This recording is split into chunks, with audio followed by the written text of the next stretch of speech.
What's up guys, I'm Rhett. Welcome back to Lawn Insider. Today I'm going to review the Orbit Tripod Impact Sprinkler.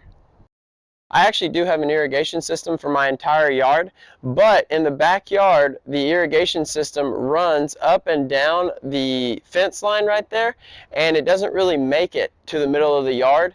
And then on top of that, to compound the problem, the middle of my yard right here is a little bit more elevated than it is down here in the corner closer to the fence.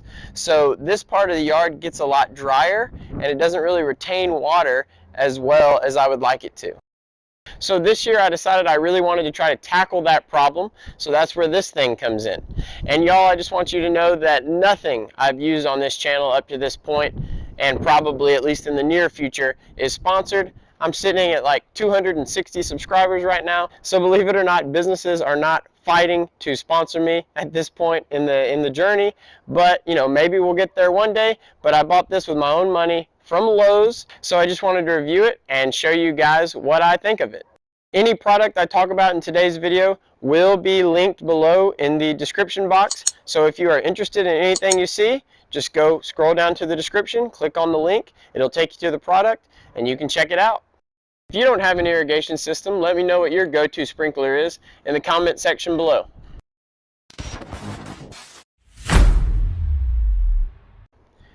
Before we start talking sprinklers, let me show y'all the 11-day post-scalp update in the backyard.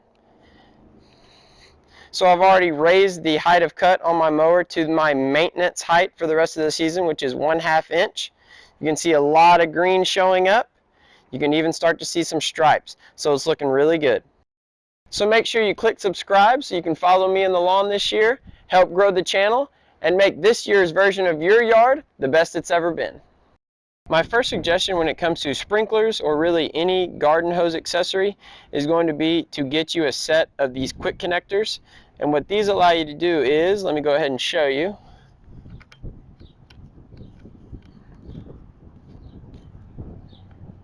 You screw that side into the part of the sprinkler that you would normally screw the hose into.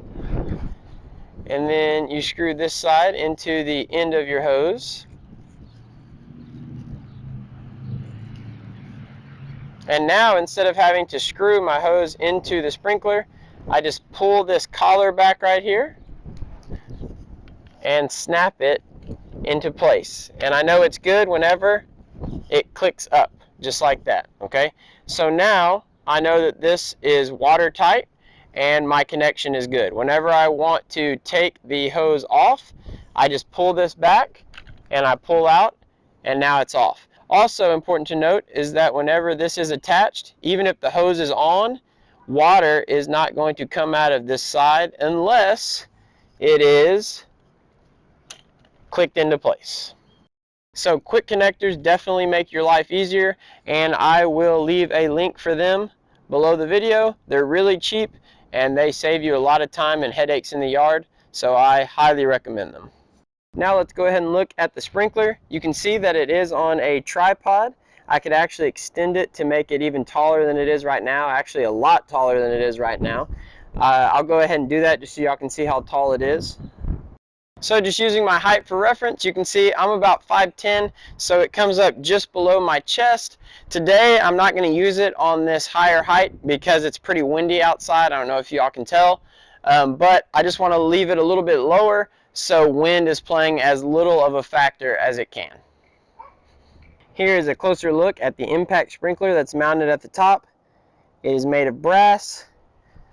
This screw right here, it's going to dictate how far or how short your water actually travels. So the further you have that screwed in, the shorter distance that the water will travel.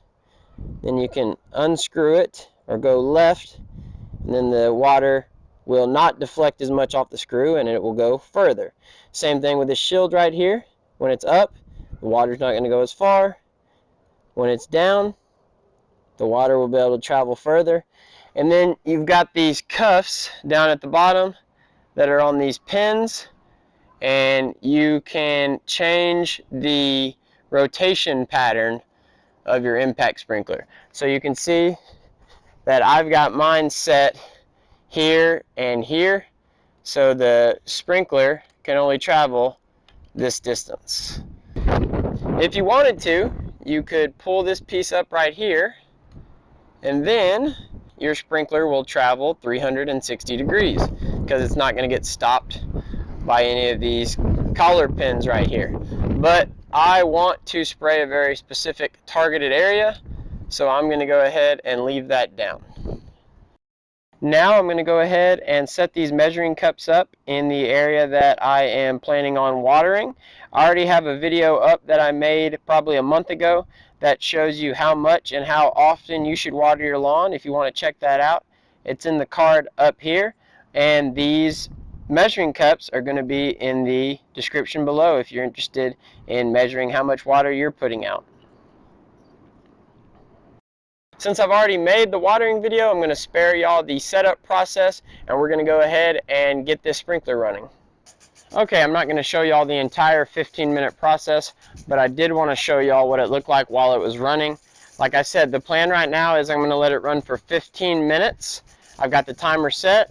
After 15 minutes, I'm just going to go out and I'm going to see how much water is in each of those measuring cups.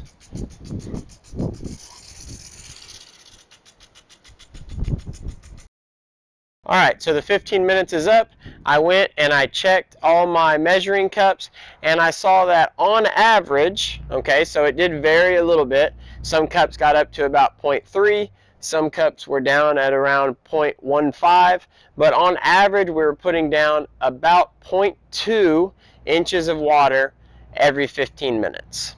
So what that's telling me is that I would have to run this sprinkler about an hour and 15 minutes in the desired location that I want to get watered to put down that 1 inch that we want every week.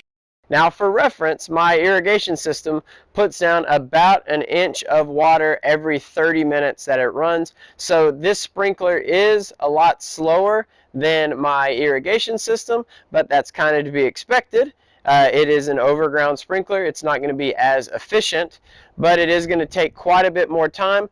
If you have an entire lawn that you're looking to water, I don't think one of these is the answer. But if you just have one trouble spot, or you have really one spot on your property somewhere that just needs more water for whatever reason that might be, I do think that this is a good option. As far as all the sprinklers that I've tried in this small area, I'll say that this one is the most effective for the simple fact that it's putting out more water and it has better water pressure than all of those other sprinklers did. I think I'm going to go ahead and wrap it up right here, y'all, but before we go, let's check out the green. Hope y'all enjoyed the video. If you did, leave me a like. If you have any questions, leave them in the comment section below. If you're enjoying the content and you just want to make sure that you follow me throughout the season, please click that subscribe button. Remember, anything I talked about today will be linked in the description below. I'll see you guys next week. Lawn Insider, out.